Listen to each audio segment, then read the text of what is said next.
The Telefonica Dakar 2005 continues the second half of the 9,000-kilometre, 5,500-mile rally raid, going all the way to Dakar itself. Stage 10, a looping stage, starting and finishing in Attar, Mauritania. Very, very quick stage for the motorcycles as the terrain proved absolutely stunning. And absolutely dusty as well for Mark Comer, starting the stage in third position overall. After the rest day the day before, he managed to keep his position after maxing out at top speed.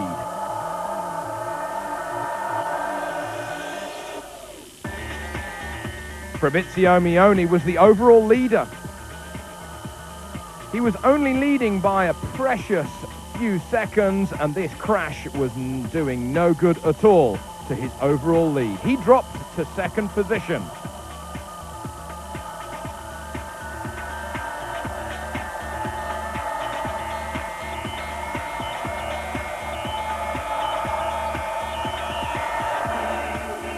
Cyril Desprez started second overall and got that overall lead from Mioni.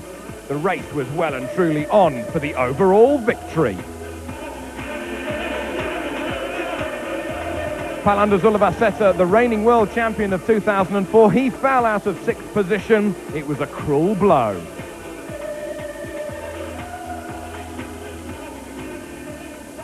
On board with this Hungarian bike rider, he says, "My engine is getting a little tired. There's something wrong, but it's not the end of the world. I can continue." Janil de Villiers and teammate Ari Vatanen lost time in the desert. Not only did they lose 50 minutes in the sand, but de Villiers had a couple of punctures as well. Robbie Gordon was fourth on the stage. The American rookie doing well, but he was really a fast service vehicle for teammate Jutta Kleinschmidt. For the American to find his way through the camel grass, it was an interesting experience.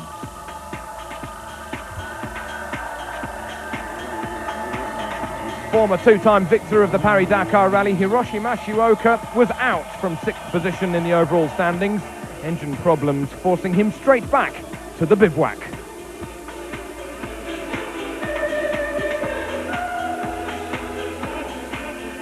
For Stefan Pederhansel, though, he managed to have a piston change the day before during the rest day. The Japanese whiz-kid engineer was on hand to oversee proceedings. Pederhansel continued to lead overall.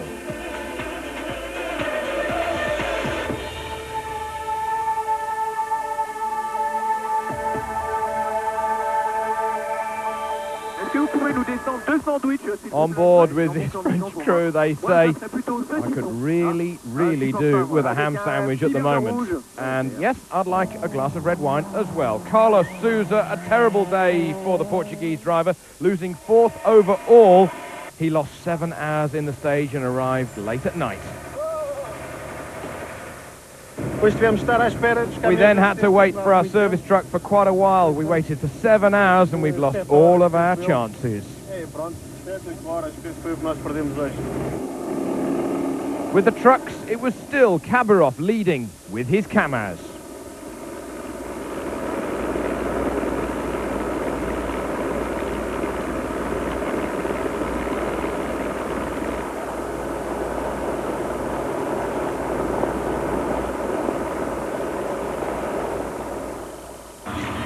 After 3 nights at Attar, stage 11 looms.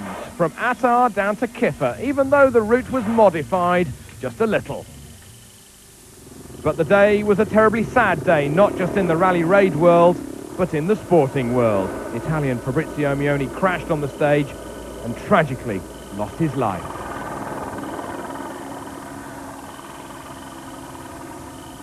Other riders felt totally helpless before the medical crews arrived. But soon the 47-year-old was attended to quickly by the medical crews. But try as they did, they were unable to revive him.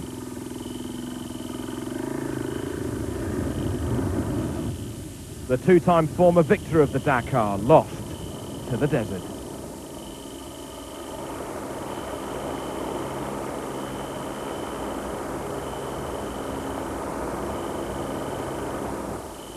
Unaware of the problems behind them, the Repsol KTM squad of Esteve Puyol and Mark Comer continued on, but Puyol was getting stuck in the sand. Soon Comer was back on hand to get the orange KTM out of the sand. Comer eventually winning the stage ahead of Dupre. Comer holding second overall, even though he had time to help his teammate, who was still battling for a podium position.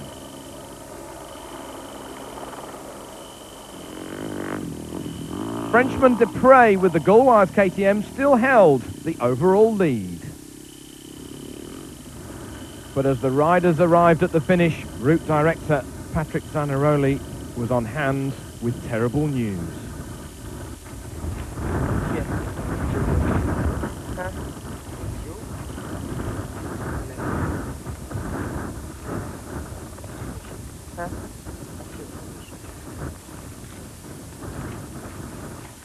Scenes of total devastation and grief enveloped the rally.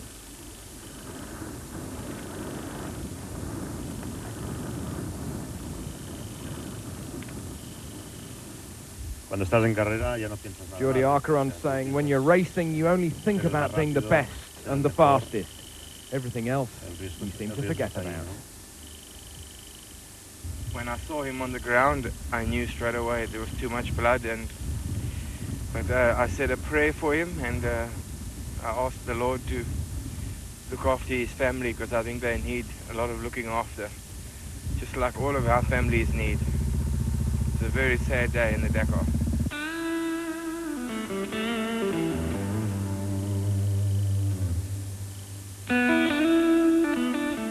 Spain's Nani Roma had the fright of all frights. He nearly rolled it, but fortunately after catching his breath, was okay.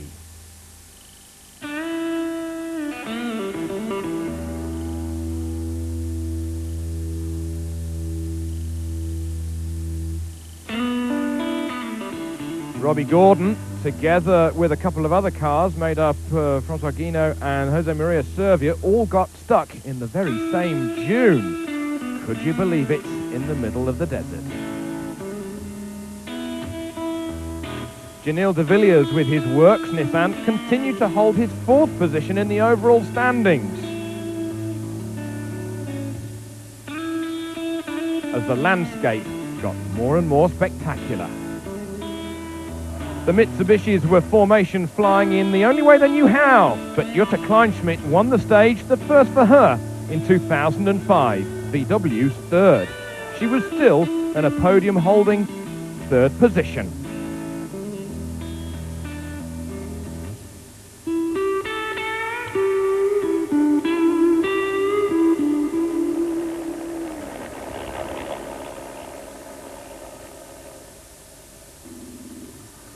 But back at the bivouac that evening, the terrible news was purveyed of Fabrizio Mione's death to the rest of the rally competitors.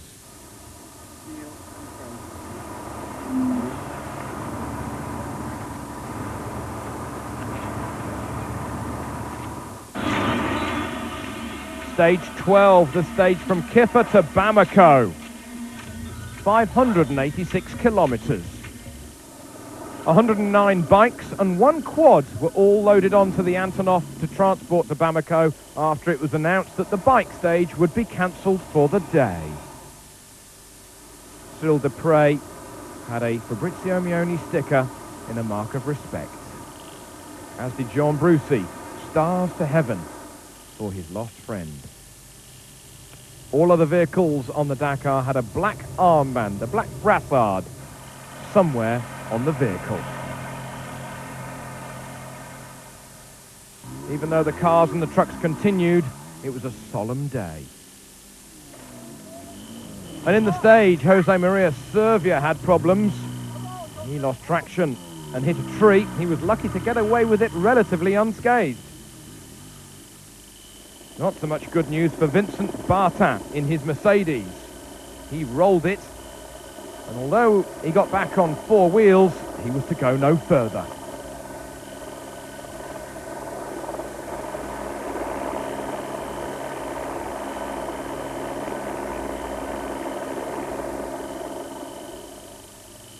South African Janil de Villiers won his very first stage of 2005, even though he got lost in one of the villages.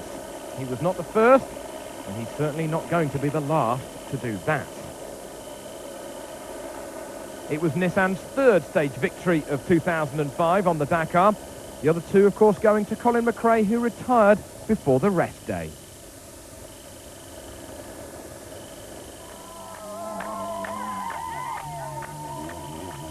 No problems, though, for seven-time Dakar victor Stefan Pederhansel. He continued to lead the overall standings. The Mitsubishis were counting the kilometres down to Dakar, even though he was pushing Jutta Kleinschmidt to get past. More confusion in the villages. Two Volkswagens and a Mitsubishi trying to find their own way out. It was a complete spaghetti junction in some places, whilst Guino was also lost. But trying to find a way out was a little bit more fundamental.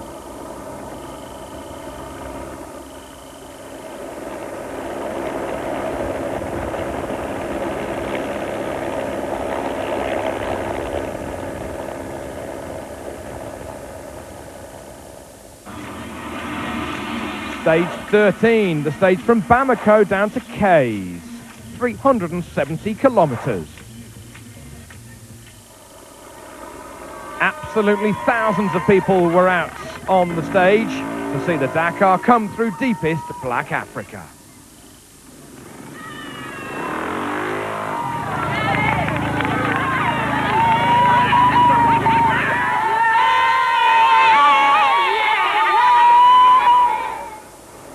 Gilles de Prey still had the overall lead, but only after the fright of all frights.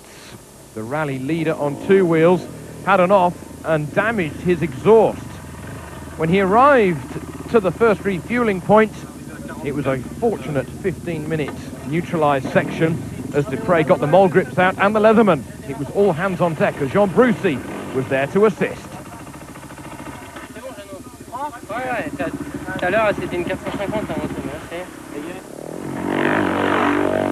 Australian Andy Caldecott won his second stage of the 2005 Dakar. He continued to hold sixth position overall.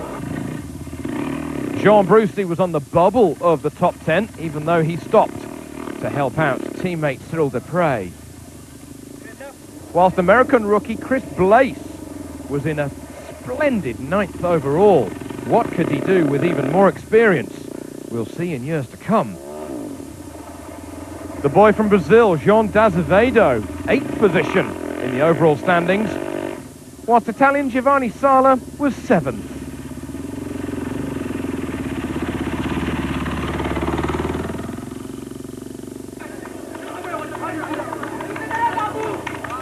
David Fretenier was still in 5th position overall after getting 2nd on the stage. He was not using the two-wheel drive Yamaha that he did in 2004, instead opting for only rear-wheel drive in 2005.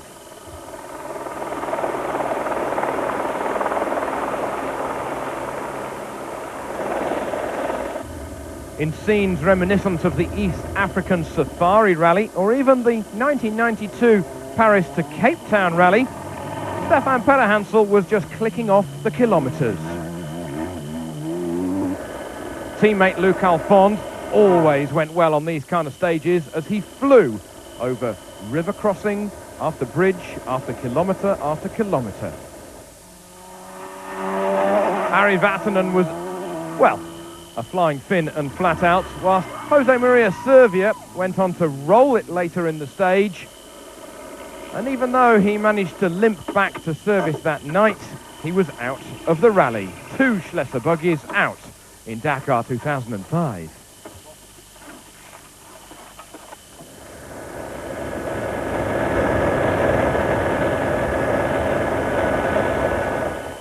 That meant that Monterde was up to 9th with his BMW X5.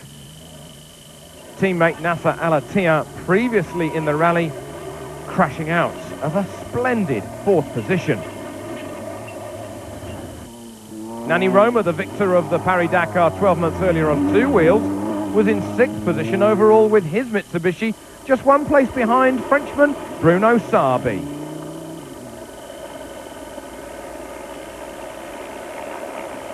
The villages were once more places where 50 kilometers an hour was strictly adhered to. On board with Luke Seeker, he says you have to drive at the speed of your own car. Ours is quite slow. Sometimes we drive to preserve the car. And just as he says that, well, he nearly has a biggie. He drifts off the stage and then gets back on it. He was lucky to get away with that one. The curse of the onboard camera once more coming to haunt many of the drivers on the Dakar.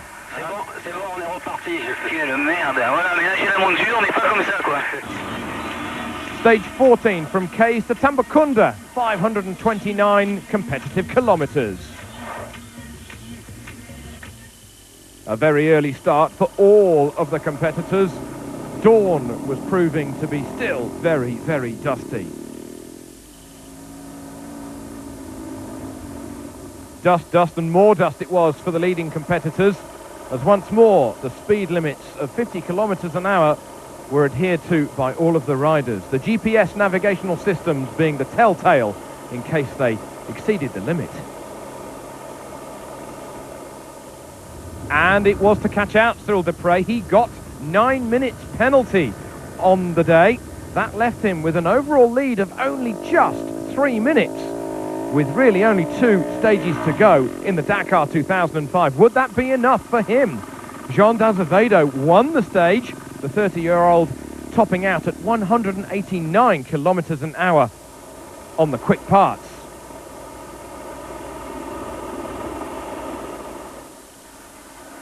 Frenchman David Fretenier with the 450cc Yamaha got second position on the stage by just 10 seconds. How close could he cut it?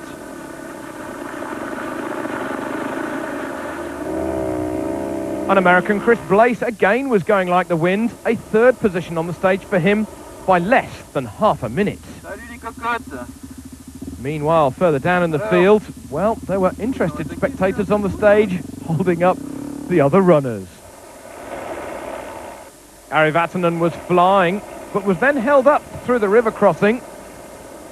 He had to go line astern as it was Jutta Kleinschmidt and then the Mitsubishi of Nani Roma. Vatanen pushed hard on the stage as only the flying Finn knew how. Even though he lost front-wheel drive early in the stage, leaving him with only rear-wheel drive, well, he won the World Championship in 1981 with a rear-wheel drive Escort, and he flew to his 51st stage victory. Third position, Jutta Kleinschmidt was in trouble. She hit a rut and then got into the trees. There were nervous moments as she then discovered she had lost the power steering on the Volkswagen Touareg. She had to wait for American teammate Robbie Gordon to come along and help her assist to repair the vehicle, and Kleinschmidt saying, this is the only way I have a chance of keeping my third overall. This is getting really bad.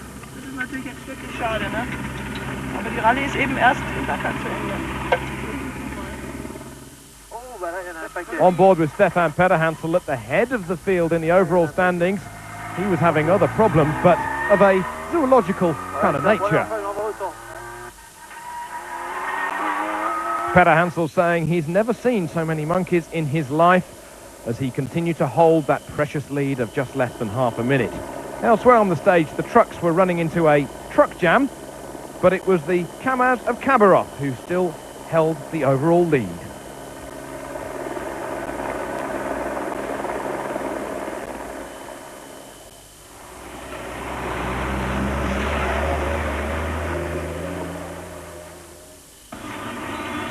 Stage 15, the stage from Tambacounda to Dakar itself, 225 kilometers to the most westerly tip of Africa.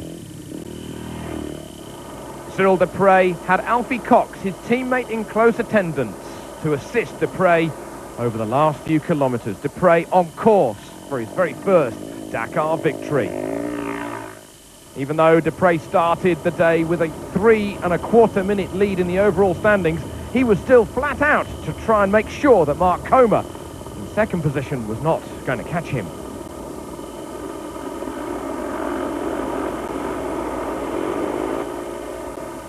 Desprez did exactly that. He was victorious on exactly the kind of stage that he loves. to be first position, ahead of Alan Duclos. A brilliant result for the number 26 KTM rider. A very difficult stage for navigation, but no problems for Andy Caldicott. Thumbs up as he was home and dry. For the first and second position riders, they were all together at the finish line, whilst the three Gaulois KTM riders were all together, united as three, but still missing Mioni. South African Janil de Villiers rocketed through the stage to clinch his second stage victory of the 2005 Dakar. De Villiers going well on the kind of stage he knows, whilst a bit further down the top 10, Monterde, one of only two BMWs, still running.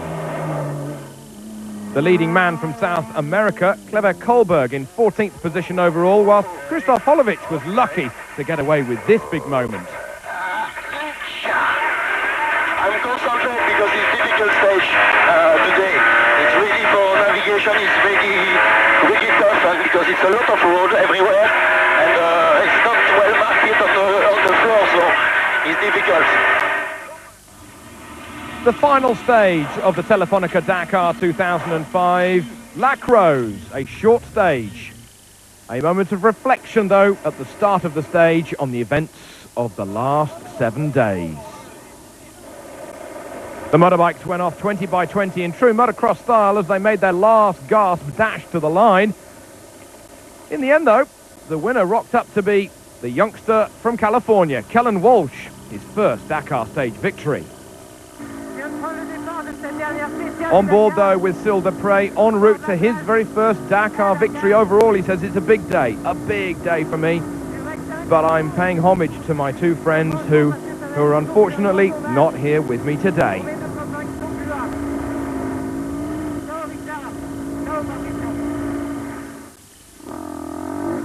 For Cyril Dupre, who won his first ever Dakar stage only 5 years ago, it was an emotional moment.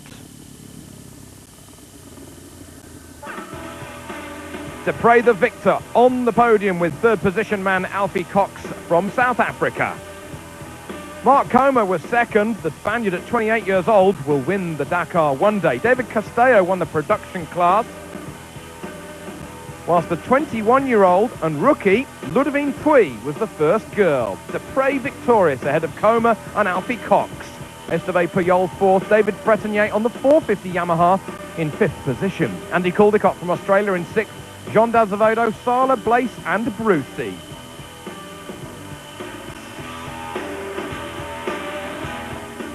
On four wheels, troubles right to the end. Ari Vatanen losing a tyre, even though he got third position on the stage. Bruno Sabi got the stage victory, making it 4 for VW. Chris Nissen would be very happy if they got 4, and he's got them. Janil de Villiers chased Jutta Kleinschmidt all week for the final podium position.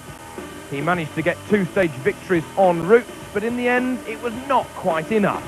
4th position for the South African, and 3rd, and leading diesel for Jutta Kleinschmidt.